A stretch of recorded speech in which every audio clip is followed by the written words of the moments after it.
जी जी, मी गोसावियाचा ठाई दिवाळी सणू करीन.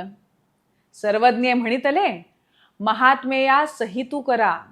तुमते असे ते तुम्ही करा, न पुरे ते वाईसा ते मागा. हो काजी. श्री चक्रधरांनी महादायसेला सर्व भक्तांसह दिवाळी करण्याची परवानगी दिली आणि काही कमी पडलं तर बाईसाकडे मागा असंही सांगितलं. महादायसानं आदल्या दिवशीच सर्व तयारी करून ठेवली. सांज वेळेलाच पाणी साठवून ठेवलं. उमाईसेच्या म्हणजे थोरली बहीण धरून चिकसा म्हणजे उठणे आणि तेल आणून ठेवलं. पहाटे स्वामींसाठी आसन रचलं. आसनाभोवती जोंधळ्याचा चौक भरला. भक्तजनांसाठी पाट ठेवले. श्री चक्रधरांना विडा दिला. भक्तजनांसाठी तांबूल दिला. महादायसाने श्री चक्रधरांना भक्तजनांना ओवाळलं.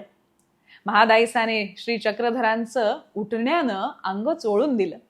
भक्तजनांनी एकमेकांचं अंग चोळलं. महादायसाने श्री चक्रधरांच्या मस्तकावर तेल ओतलं. सचैल स्नान झाल्यानंतर श्री चक्रधरांनी भक्तजनांना पुष्कळ पाण्यानं आंघोळ घातली.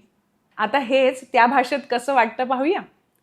मग सांजवळे महादायसी पाणीयाची सामग्री केली.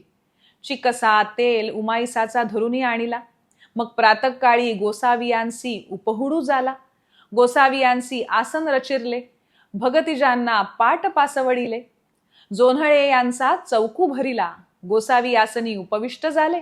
भगतिजन गोसावियांसे जे बैसले. महादायसी गोसावियांसी ओवाळणी केली. किती गोड वाटते ना ही भाषा कानाला. मराठीचंच हे एक आगळं वेगळं स्वरूप.